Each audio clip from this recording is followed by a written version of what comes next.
Hello, in today's video, we're going to be performing a step-by-step brake fluid flush, and this procedure will be the same on most cars or trucks. First off, we're going to want to locate our brake master cylinder, which is located here on our driver's side with its reservoir on top. And on this, it'll have a cap which indicates that it's brake fluid, and it'll normally also tell us which type of brake fluid we should use, which on this one, we will require .3 brake fluid. Some others will say .3 or .4, or will be .4 specifically. Or finally .5, which is silicone-based, high-performance brake fluid. And for that reason, .5 brake fluid should not be used in any other system that does not mention for it. When working with brake fluid, you'll want to make sure you got safety glasses on and that you avoid letting any of this drop on your vehicle's paint. If it does, you'll want to wipe it off right away because it can eat away at the paint coating, causing it to peel if left on. Anyways, first thing we're going to want to do is clean out the area where the cap is so any loose dirt does not fall into our reservoir, which in our case I've cleaned the engine bay, but in many cases it may not be. Now that we got that cleaned, we'll remove the cap. Some will have a strainer with little holes that we'll need to remove before we can perform any fluid removal like we're going to be doing shortly. Now that we got our cap removed, this one will have a chambered section, so we're going to need to use a hose to get into these sections to get to the fluid.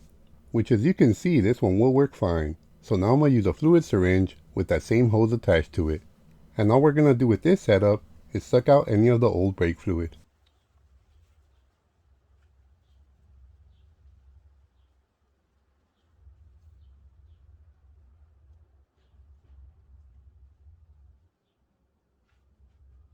Once the syringe is full, we empty that into an old container and repeat till we can get out as much of the old fluid that we can.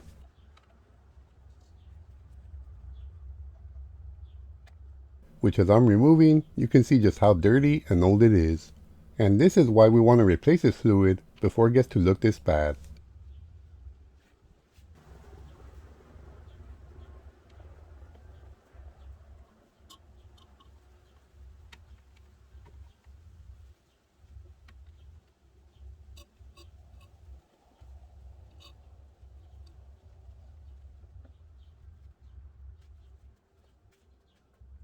Which now that we got it empty, I'll add a little of the new fluid and remove it again. This will kind of rinse out the reservoir, which is still coming out with old gunk.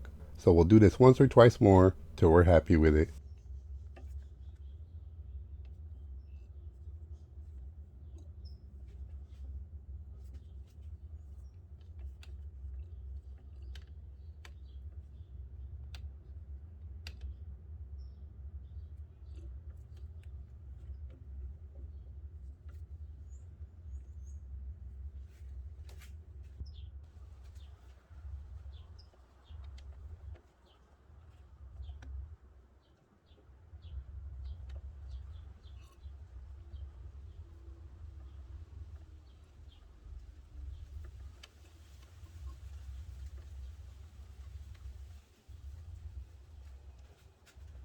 Now that it's cleaned out, let's fill it with brand new brake fluid, topping up the reservoir.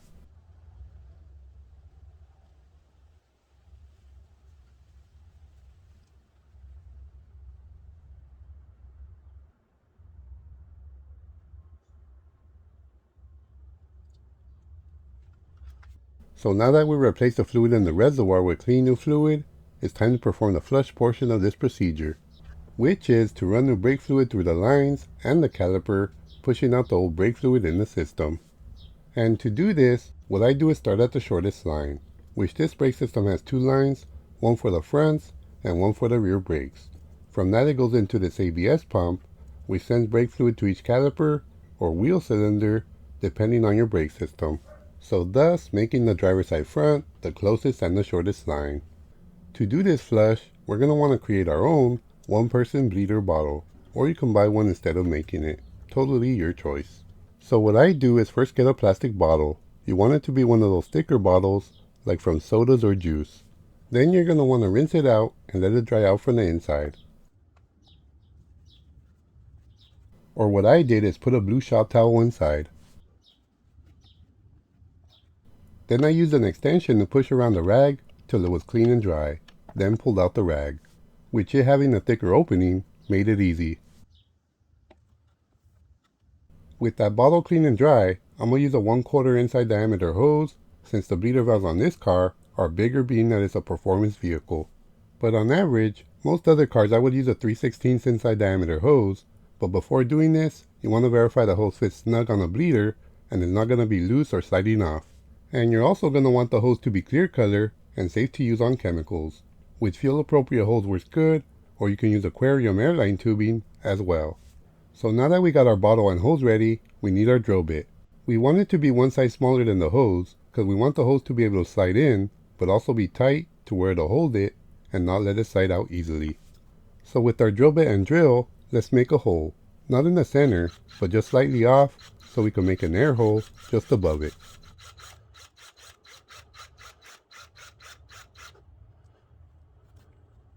With that hole drilled on the cap, let's clean off the edges so no plastic burrs come off.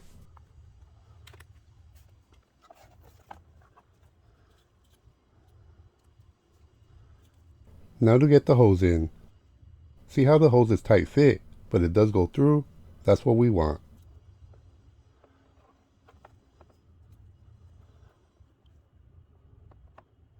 Let's make a small hole with a small drill bit. It can be really small, we just want it so it lets any air pressure out.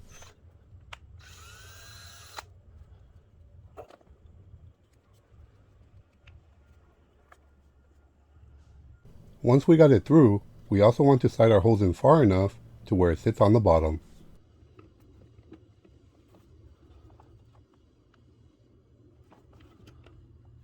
Just like this. If you drilled it too big and don't have another cap, you can just zip tie the hose on the underside of the cap to keep it from sliding up. It's important because we want the end of the hose to stay submerged under the fluid level at all times, the fluid which we're about to add. Keeping the hose end submerged prevents any air from going back in through the bleeder valve.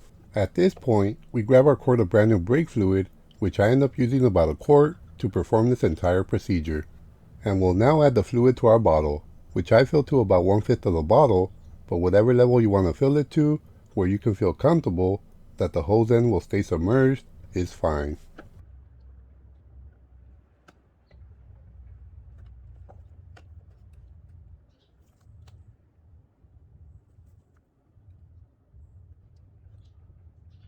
So now that we got that ready, let's head on to our brake caliper on the front driver's side. Once here, we're going to want to locate this bleeder valve, which will be located on the upper half of the brake caliper. It's put here on top, so no air can get stuck in the upper part of the brake caliper. This way it's able to be bled out.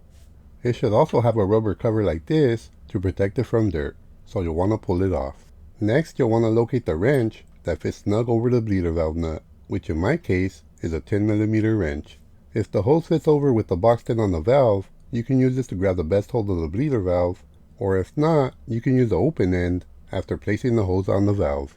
Once again, when putting the hose over the bleeder valve, you want to make sure it's snug because we don't want air being pulled through and into the hose, making us think that there's air in the system, or worse, it pulling air into the caliper and getting air into our system. So with our hose on the bleeder valve, we also want our bottle sitting higher than the valve. This helps keep fluid in the line instead of letting it drain down, preventing air pockets between the fluid and the bleeder. Let's now open the bleeder valve about a 1/4 of a turn counterclockwise. We don't want to loosen it too much, or it can also pull air through the threads or leak fluid around them, and we don't want that either. Now all we do is pump the brake pedal. With that valve open, you will notice that the pedal travels further in, and that's because the fluid has somewhere to go instead of holding in a pressurized system. And here you see that it'll push the old fluid through and into the bottle with every press. So we'll press this a few times till we get our new fluid coming through. The front brakes will push the new fluid through pretty quick since the line is usually thicker and shorter, so more fluid pushes through with every press. And as you can see, we got new clean fluid coming through with no air bubbles in the line. That's exactly what we want to see. So we close the valve, pinch the hose, and quickly lift it so the fluid travels back into the bottle, preventing a mess.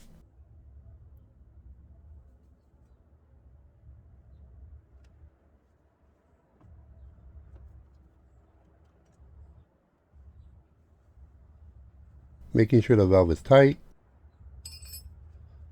Now we'll clean the valve then place the rubber cover back on. Okay, this next step is very critical and important. When doing this, you want to make sure this reservoir never empties, because we don't want it to start pumping air in, so as long as we keep fluid in it, no air will get in. If it does empty, you will have to bleed the whole system. So I recommend topping it up after every caliper to prevent this. Now we'll continue with the front right side, placing the wrench and the hose over the bleeder.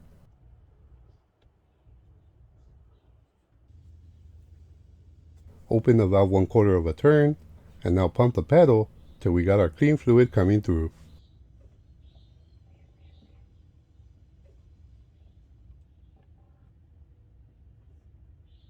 Which once again came through pretty quick.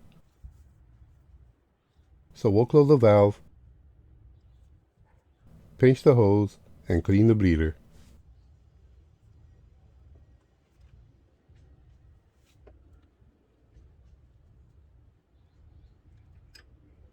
Onto our rear driver's side, and if your vehicle has rear drum brakes, it'll be similar, but instead it'll have a wheel cylinder with a bleeder valve attached to the backing plate.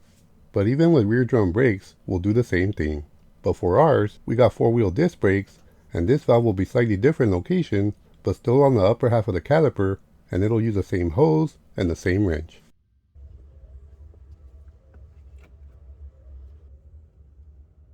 So we'll place the hose over the bleeder valve and loosen the bleeder 1/4 of a turn.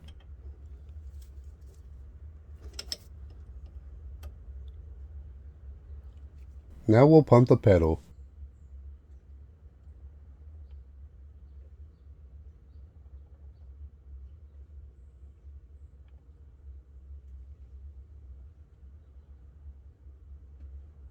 These rear ones will take a little longer for the clean fluid to come through, but once we got clean fluid coming through, close the valve,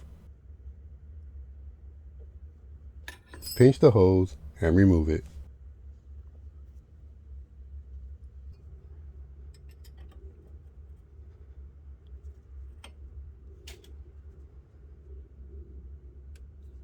Finally, the last one, the rear passenger side. Place the hose and the wrench on the bleeder,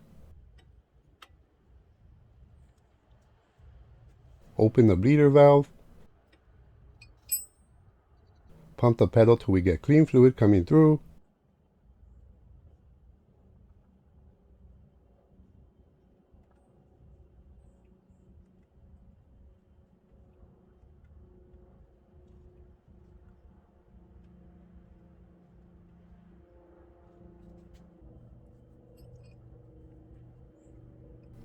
now close the valve,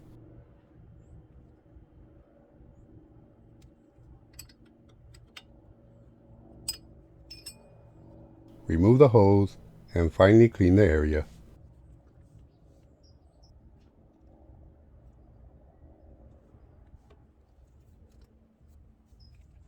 Now at this point, we're going to fill the fluid level to the full mark.